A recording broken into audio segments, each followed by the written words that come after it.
Alessandro, it's Grammy. I love you. Love is coming right from my heart to your heart. And I'm going to read you a book about the fuzzy rabbit. It's a very old book because when Sarah was a little girl, somebody bought this book for her. And she put her name right there. It said, "This is my book and my name is Sarah." It's called The Fuzzy Rabbit. It was written by Rosemary Billum and the pictures were drawn by Vanessa Julian Oti. So Fuzzy Rabbit had been with the family for as long as he could remember. His dungarees were faded, he had a hole in the elbow of his sweater, and his buttons were all odd ones of different sizes. One of the stitches of his mouth had come undone, and he couldn't even smile. There he is. And there's all the different toys that the little girl has. His little girl, Ellen, kept telling him to cheer up, and he tried, but he felt lonely and down in the dumps. He remembered the old days when Ellen used to take him to school in her knapsack. That was interesting. He liked learning things, and he liked the other children. And that's when he was new, she used to take him to school. He used to sit next to Ellen and help her with her math, watch her paint, but recently Ellen had started leaving him at home with the other toys. And there she is when she used to take him to school, and now she's leaving him at home. Probably because he's getting old. On her birthday, for the first time, Ellen forgot to take Fuzzy downstairs for her birthday party. He could hear the children in the front room dancing to music and playing games, and he sighed. He felt a bit left out. He decided to go and have a little peek, so he climbed off the bed and tiptoed out to the landing. He lowered himself down the stairs and pushed his head through the banister railings.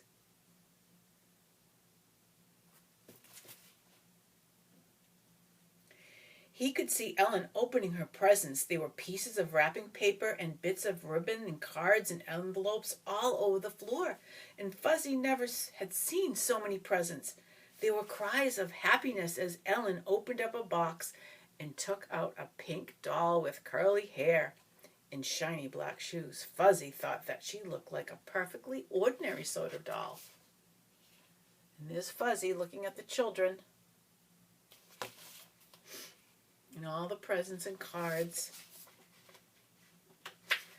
Ellen was excitingly opening her next present. Inside was a feathery owl wearing a pair of glasses. Ellen showed him off to her friends, and Fuzzy couldn't see what all the fuss was about. Ellen's mother started to light the candles on the cake. "I'll just shut the door so that the draft won't blow them out," she said. And there she is with the owl, and there's the cake. They're lighting the candles. It was dark and cold on the landing, and Fuzzy couldn't watch the party anymore. So he went back to Ellen's room and climbed up on the bed, and he kept thinking what a lot of fun the children were having. That night, Ellen was allowed to stay up late.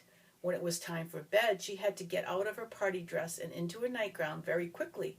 She put the pink doll and the owl onto her bed next to Fuzzy. "Move over, Fuzzy," she said.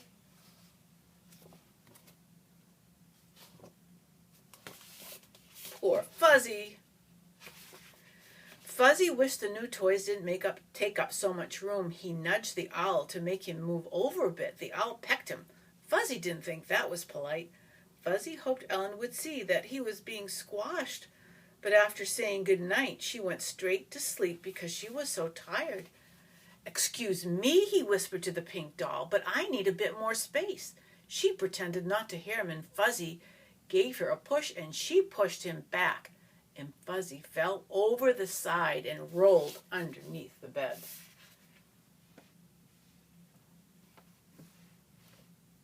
Poor Fuzzy! I feel sad about that. Right, Sandro? Well, you would never do that to your favorite stuffed animals. I don't think you would. It was very cold on the floor all night, but even worse, Fuzzy noticed nobody cared that he wasn't even there. He lay sad. Nobody heard him. Fuzzy wondered if Ellen would remember him when she came home from school. Would she think of looking under the bed?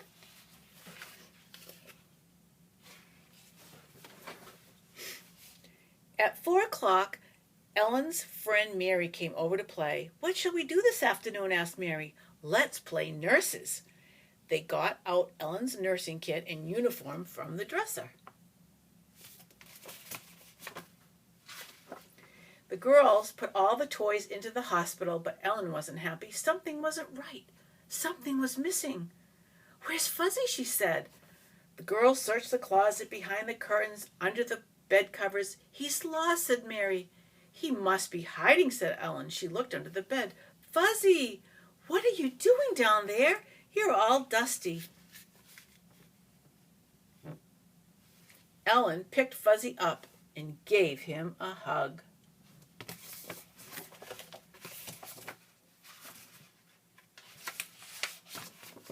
And there's the big hug. Ellen was surprised at how thin he'd become. "I remember when Mommy first made you. You were so cuddly and cheerful and bright," she said. She looked at Fuzzy and noticed that Fuzzy's wool on his face had worn away, and then he was losing some of his stuffing. "Look," she whispered to Mary. "I could take him home and make him better," said Mary. "I'd swap my kaleidoscope for him," she added.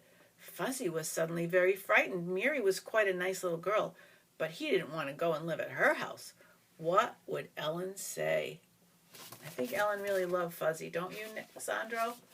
Ellen didn't need time to think. She answered right away. "I wouldn't swap Fuzzy for anything. He's always been my best friend. I can make him better." Fuzzy felt happy through and through.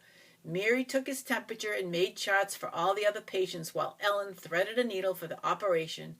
She got the syringe out of her nursing kit and gave Fuzzy an injection. "It won't hurt now." And there she is, fixing him all up with her doctor and nursing kit. You have a doctor's kit too, don't you, Sandra? I've seen it. It's very nice. Ellen pushed all the stuffing back in and sewed him up, all over now. Ellen fussed over Fuzzy while Mary gave the owl some medicine and tied a bandage around the pink doll's arm. "What are their names?" asked Mary. "They haven't got names yet," said Ellen. And there she is with her fixing up Fuzzy so that he looks all nice. Fuzzy looked across at the new toy sitting in the cradle. He thought how horrible it must be to have a name. "What are you going to call them?" asked Mary. "I'll call the owl Wisey because he's wise, and I'll call the doll Jane because she looks like a Jane," said Ellen. Ellen's mother called, "Tea's ready," so the girls ran downstairs. Fuzzy went over to Jane and Wisey. "Hello," he said. "My name is Fuzzy." And there he is, saying hello to everybody. Just then the door opened and Ellen and Mary came back. They set all the toys down in a circle and set out the doll's tea service.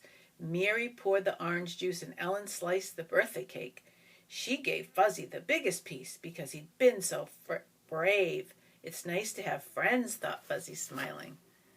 And there they are, all happy, all the toys, and Fuzzy the rabbit back with his friend. So that's a story about loving your little stuffed animals that you got. And I bet you're nice to your little animals and your real animals too. But anyway, I miss you so much, and I love you so much, honey. And I hope you have a wonderful day. Mwah! I love you, baby boy, Alessandro.